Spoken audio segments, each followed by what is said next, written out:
Hi, this is Troy, and we're going to talk about utilitarianism for a bit. Um, we're going to talk mainly about John Stuart Mill, but we're also going to touch upon consequentialism in general, as well as Bentham. So, utilitarianism is a consequentialist theory, and meaning we're going to start off with consequentialism.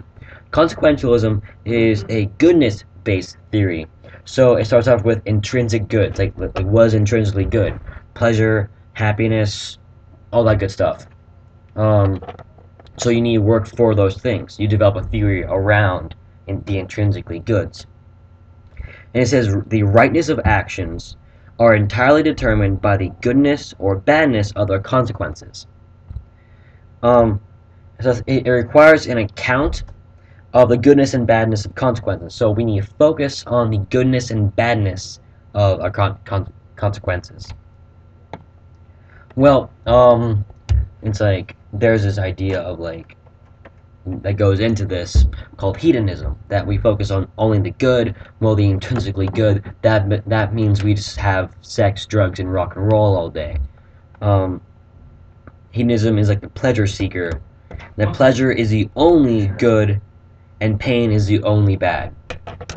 So, you take consequentialism, combine it with hedonism, as well as some egalitarianism, because everyone's equal in these moral theories at least.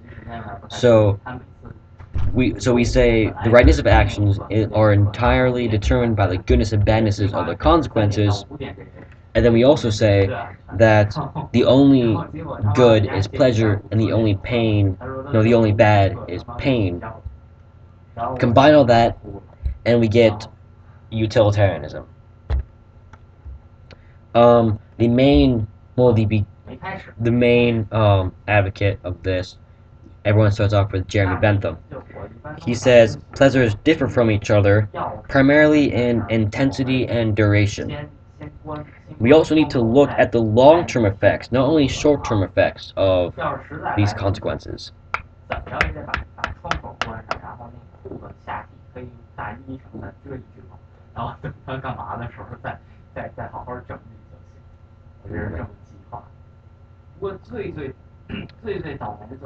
So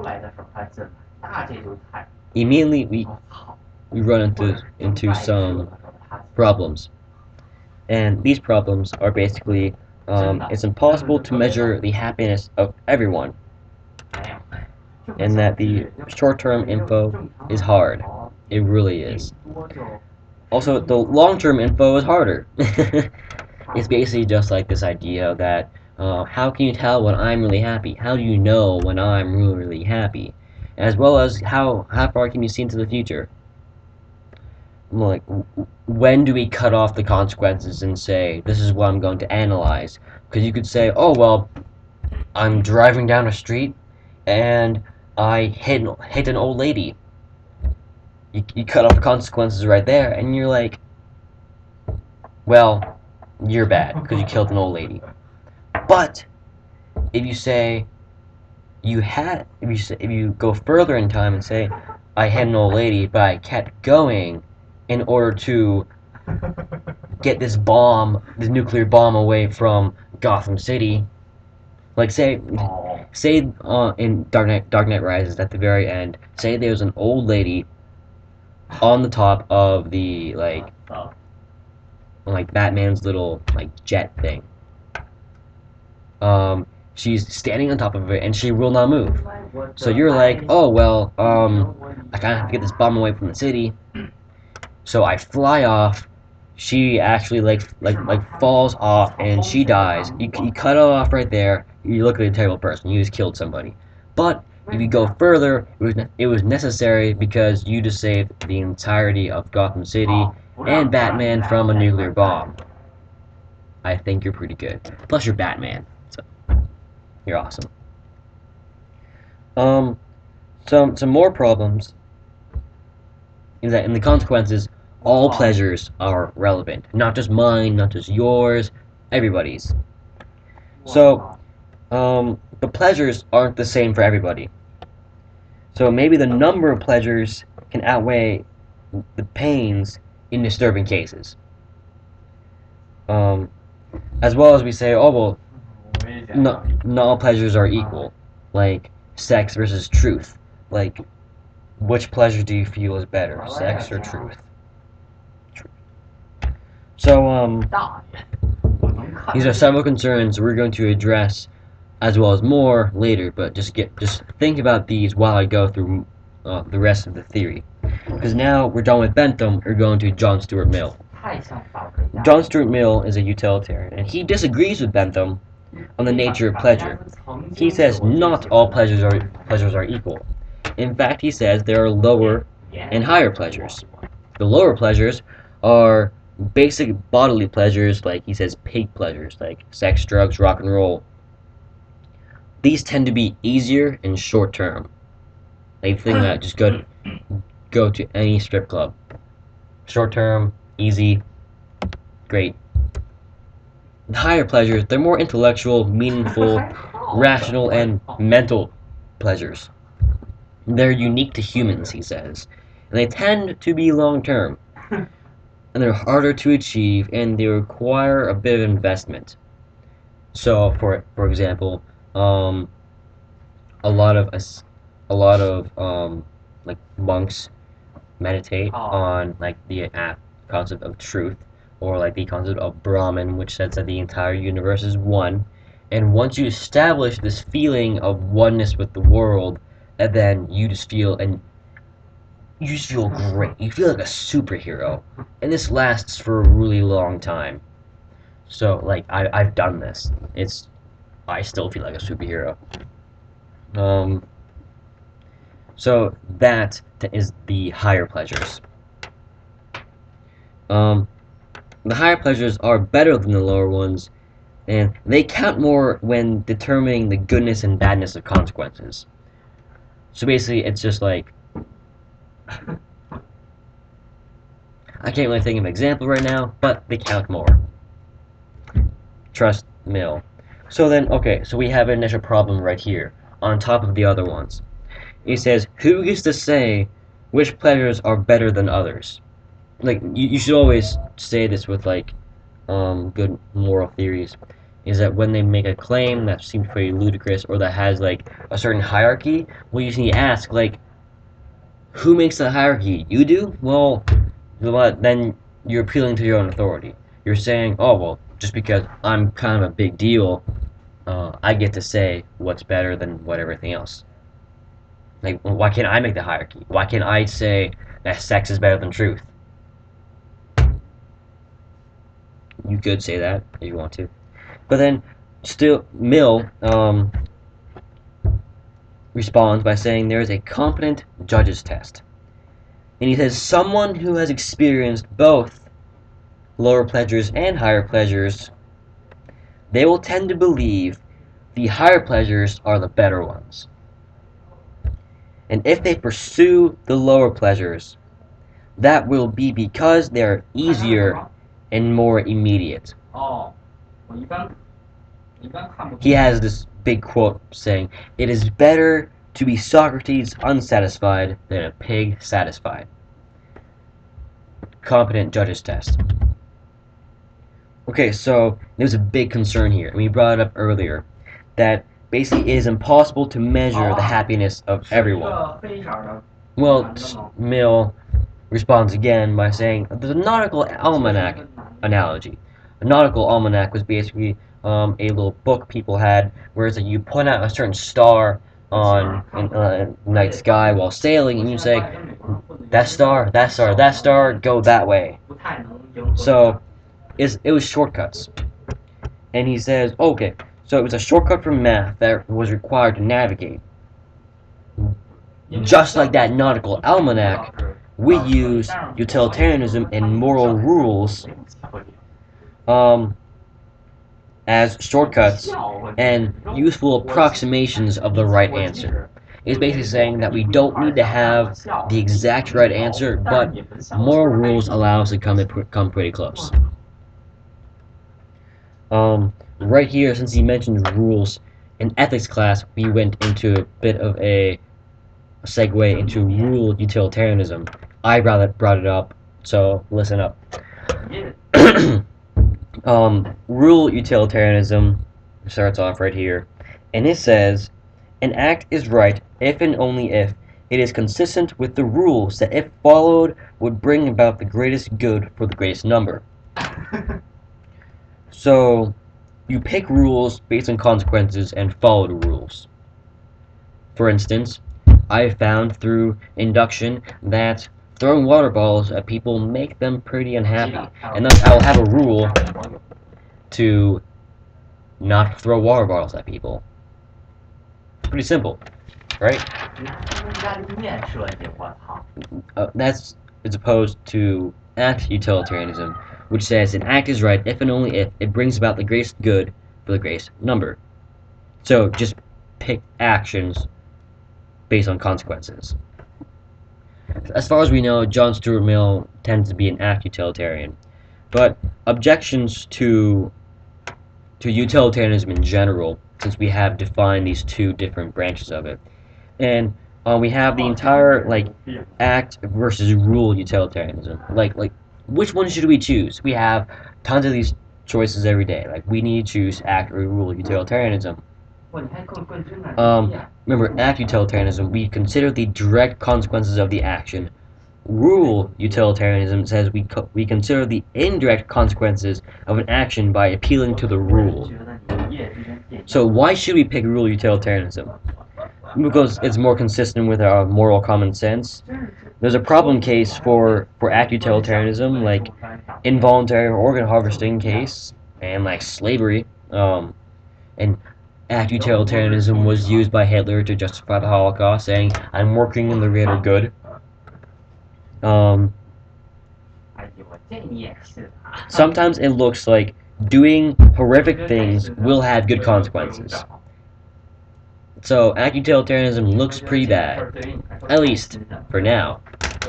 Rule objections to rule utilitarianism, however, are much more significant, mainly because there is the rule worshipping objection.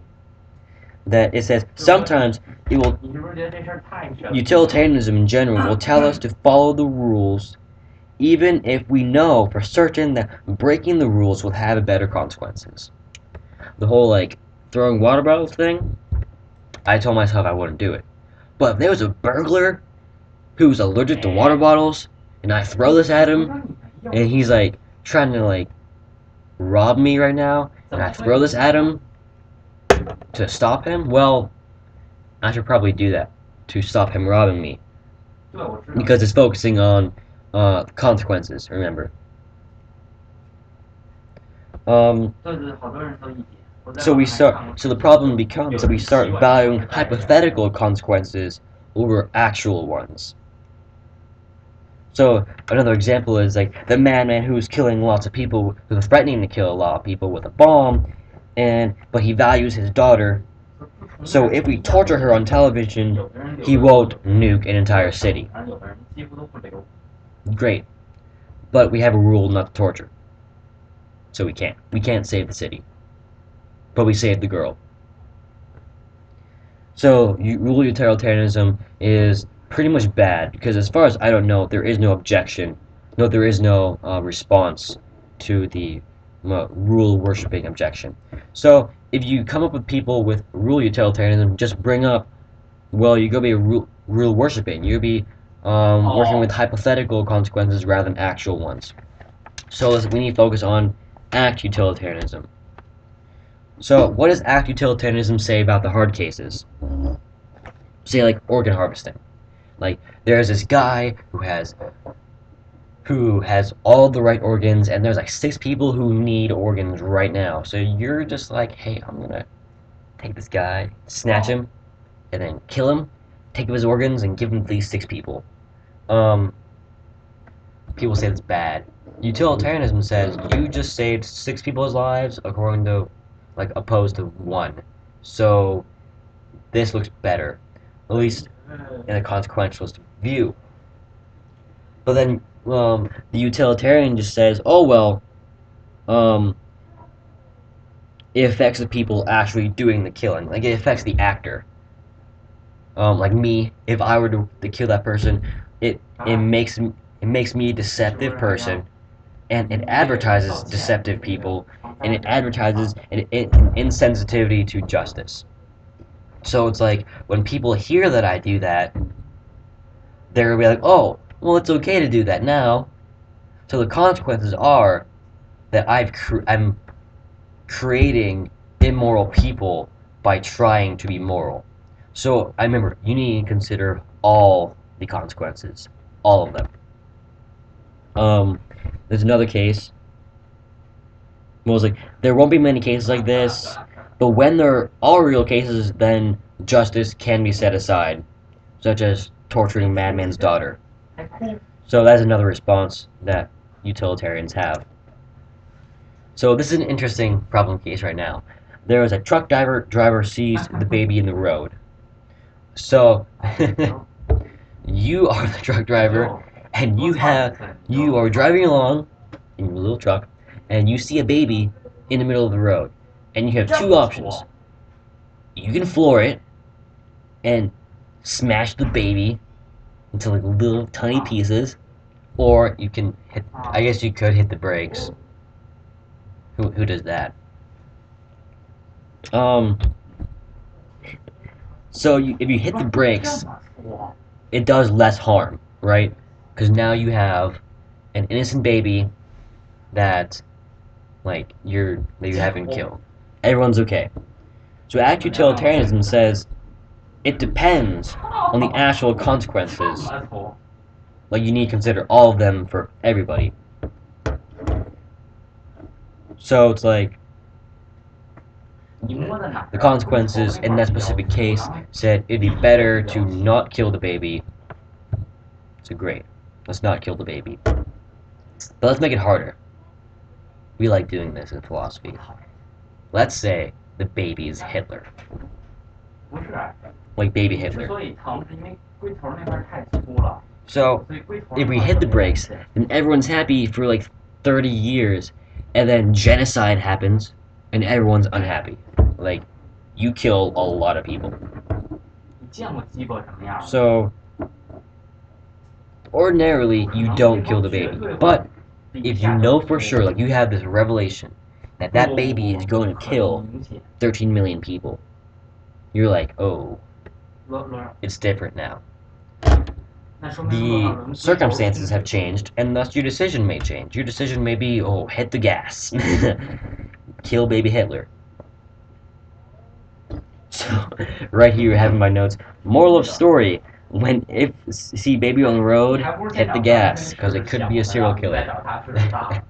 That's terrible. Don't do that. So, like right now, um, we have this problem. It's just like that revelation kind of thing, that we can't know what is right or wrong without looking into the future.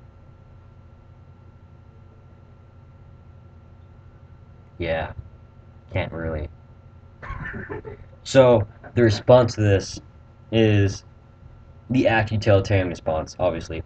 And they say there is a difference between what makes an action wrong and what we should believe is right or wrong. So it's different. It's a difference in like what is and what we believe, like our beliefs. So this is it's like it's much like math. It's like you have a hard math problem, but there is an answer. Just because we can't get that answer because we suck at math doesn't mean there is no answer. Furthermore, in this, we just say ethics is hard. So, but it's like, how should we live then? If ethics is hard, we choose the answer is we choose agent moral theories that are supposed to help us make decisions. No, like, whoa, butchered that. Forget the last sentence I said. Well, it says, aren't moral theories supposed to help us make decisions? Well, utilitarianism draws a distinction between act evaluation and agent evaluation. So, in the baby Hitler case, there is the act of killing Hitler, and there is the agent of the truck driver. You say the right action is to kill Hitler, But the best agent is the person who will not kill Hitler, who will not kill the baby. And we need to say there are different things. We need to say different things about action and people, basically. Because if you think about it, like if you're standing on the side of the road and you see this happen, you see a guy run over a baby, and he walks out of the truck, and you're just like, "Hey, what the f, man? You just killed a baby." And then he just comes up to you and is like, "You don't know?" You're like, "You didn't know that baby it was gonna kill 13 million people in about 30 years." Like, what would you do? You would look at that person and be like, "You're nuts. You are crazy." But like, that could be the right action, but you would still say you're a terrible person. So this next objection to utilitarianism, this problem case, is my favorite actually, and it's the no rest objection. And basically, since utilitarianism says the greatest amount of good for the greatest amount of people, it's probably the case that we don't ever do the best thing. Well, at least in nearly all of our actions. Because think, you go up to like a movie theater and you have like $5 for a cheap movie theater. You have $20 for your ticket. And you go up like, okay, I'm gonna buy this movie ticket. Well, then the moment you do that, you're an immoral person because that $20 you could give it to the poor. You could have sent over to like feed Africa, help people. So you're an immediately immoral person. Well, then you're just like, oh well, this leads to me never resting ever, because even when I'm resting, even when I'm sleeping, I could be doing moral things which I'm not, and thus I'm an immoral person. So the response to this is that we can't be expected to deny ourselves lots of desires. It's good for us to do things we enjoy, because they better enable us to help others. We are more productive when we're happy, but people could still say, well, morality could still be much more demanding than what we want it to be. Yeah, it's basically like if you believe in God, it's like basically be like, but God, I can't do this all the time. It's impossible. And then God just gives you this space, and you're just like, tough. So it's like this no rest objective. There's a second response to it that Susan Wolf brought up. I'm saying this right now because we never went over it in class. She says, oh well, there are three types of actions rather than just two. There is moral, immoral, and amoral. When you get the movie ticket, that's an amoral action. Oftentimes this goes into like your intentions. Um,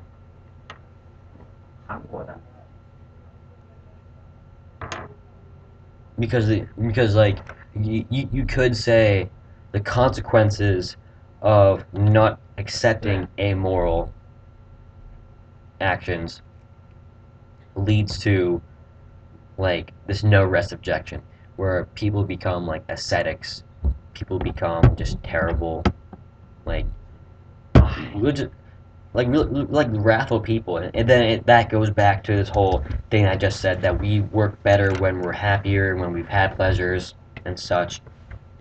So that's my favorite because I'm a fan of Susan Wolf. Um,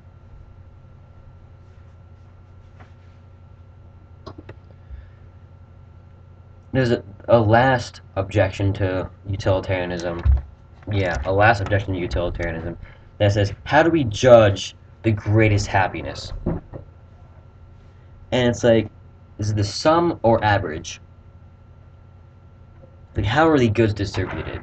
It's like, say, if we have an island of people, and we say, on this island there's 10 people, but we take one person, and it's like they all have, like, say, like, 5. like a 5 numerical happiness. But there's one person who no one likes, so we beat him to death, and everyone else gets +5 happiness for this. Except the guy who dies. He gets -5. He goes to 0. So you have so at first you had 50 happiness. Now you have 90 happiness because you killed a kid. It's like that's the sum. And you're just like, should we thus kill children then? If we enjoy it? Like if you get a band of malicious people, then yeah, you could under utilitarianism then. So that's a problem. And there's a second problem of like the average, because um, say say the kid lives and he has 1 happiness, and everyone else has 10 happiness now. Well, then the average is like 9 point something. So then you're just like, oh well, we should bring up the average. So what do we do now? We kill the kid again. We just kill him. Because his number is too low and our numbers are too high, that it's like the average is lower than what I'm feeling. It's lower than 10. So then you kill him, he gets out of the equation, and everyone else has 10 happiness. So then the average is automatically raised, and in like this evaluation of utilitarianism, it's like, yeah, we should go kill that kid, right? So basically, it's like sum versus average. I hope you definitely enjoyed this video. Not my best videos, but utilitarianism takes a long time to talk about, and it goes through a lot of different forms just because it's an extremely popular idea. So I hope you learned something from this, and until next time.